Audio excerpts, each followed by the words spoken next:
Bapak Ibu Saudara, salam dalam kasih Kristus. Kita akan merenungkan sebuah tema perjumpaan yang membawa perubahan dengan dasar Alkitab kita, Injil Yohanes pasal 4 ayat 28 sampai dengan ayat 29. Maka perempuan itu meninggalkan tempayannya di situ, lalu pergi ke kota dan berkata kepada orang-orang di situ, "Mari lihat, di sana ada seorang yang mengatakan kepadaku segala sesuatu yang telah kuperbuat. Mungkinkah dia Kristus itu?" Bapak Ibu Saudara, pernahkah kita merasa sangat gembira ketika kehadiran seseorang? Mungkin kita pernah. Ketika kita dalam pengalaman kehidupan kita yang penuh dengan pergumulan, yang memberatkan hidup kita, kita merasa penuh dengan kesusahan, kita merasa penuh dengan hal yang tidak menyenangkan.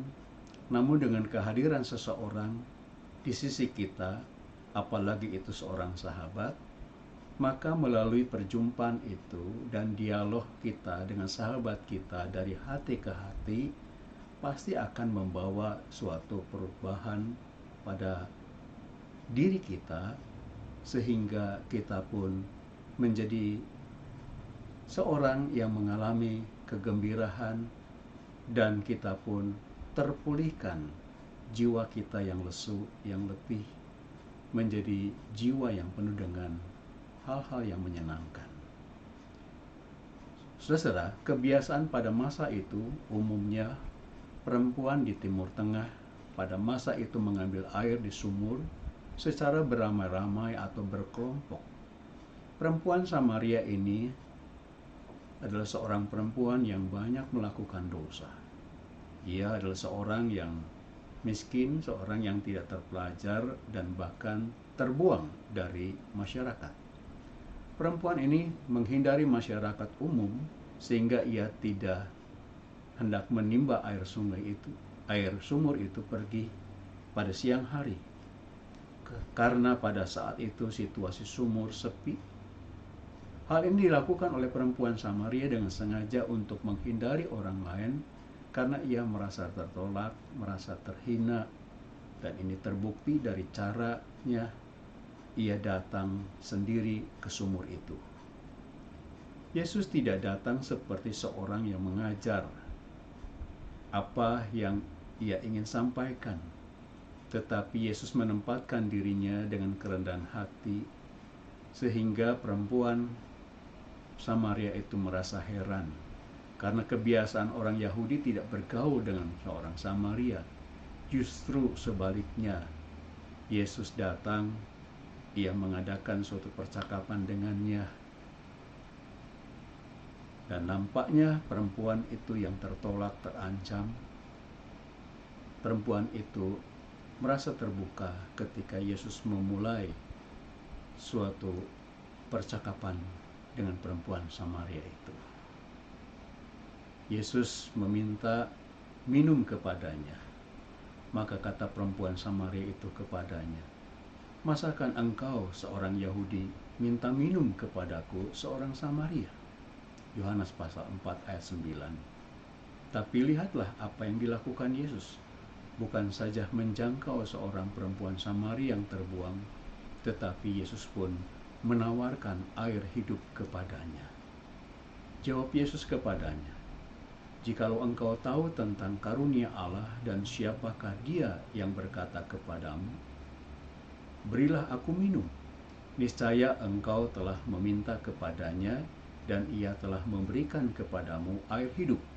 Yohanes pasal 4 ayat 10. Lalu Yesus mengulurkan tangan terlebih dahulu dan menawarkan air hidup, air yang akan mampu memuaskan kekosongan dan kerinduan jiwanya, air yang mampu menyegarkan kembali jiwa yang sedang haus. "Barang siapa minum air yang akan kuberikan kepadanya, ia tidak akan haus untuk selama-lamanya. Sebaliknya, air yang akan kuberikan kepadamu akan menjadi mata air di dalam dirinya, yang terus-menerus memancar sampai kepada hidup yang kekal. Perempuan Samaria yang berdosa ini, yang selalu menyendiri, yang selalu terkucilkan, saat itu merasa bersuka cita ketika Yesus menjumpainya, ketika Yesus mengadakan percakapan dengannya. Yesus telah mengubah perempuan Samaria itu dari hidup yang tersingkir, dari hidup yang terhina, dari hidup yang terasing, bahkan dalam hidup yang tidak baik. Yesus boleh menerimanya sebagaimana adanya. Yesus menerimanya dengan kasih sayangnya. Dalam percakapan inilah Yesus memperkenalkan dirinya yang adalah Mesias. Saudara-saudara, perempuan Samaria ini saat itu ia pun mengalami suatu perubahan di dalam dirinya. Ia pada mulanya begitu tertutup takut jika berjumpa dengan orang banyak yang akan menghinanya. Sekarang ia tidak perlu lagi menghindar mereka.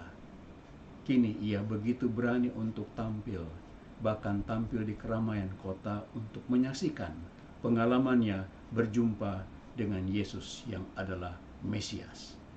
Perempuan ini dulunya sangat menghindar penduduk kota. Untuk mendapatkan kebutuhan air yang sangat vital sekalipun, ia memilih untuk mengambil air di luar jam normal supaya tidak berjumpa dengan perempuan-perempuan lain. Namun kini mulai perjumpaan dengan Yesus, perempuan Samaria ini menjadi seorang yang berani untuk berbicara dan bahkan menyaksikan tentang Yesus yang adalah Mesias. Saudara-saudaraku, dalam kitab Wahyu kita mendapatkan firman Tuhan, Wahyu pasal 3 ayat 20 yang berbunyi, "Lihat, aku berdiri di muka pintu dan mengetok. Jika ada orang yang mendengar suaraku dan membuka pintu, aku akan masuk mendapatkannya. Dan aku makan bersama-sama dengan dia, dan ia bersama-sama dengan aku." Jika hari ini ada di antara kita yang mengalami situasi tertolak, merasa gagal, rendah diri, dan merasa menghadapi semua hal dengan seorang diri seperti perempuan Samaria itu, ingatlah bahwa Tuhan sudah mengetok pintu hati saudara dan mengatakan bahwa Dia tidak akan membiarkan engkau melaluinya seorang diri. Terimalah air hidup dari Tuhan yang akan memampukan, memuaskan dahaga, dan mengisi kekosongan relung-relung jiwa kita. Amin.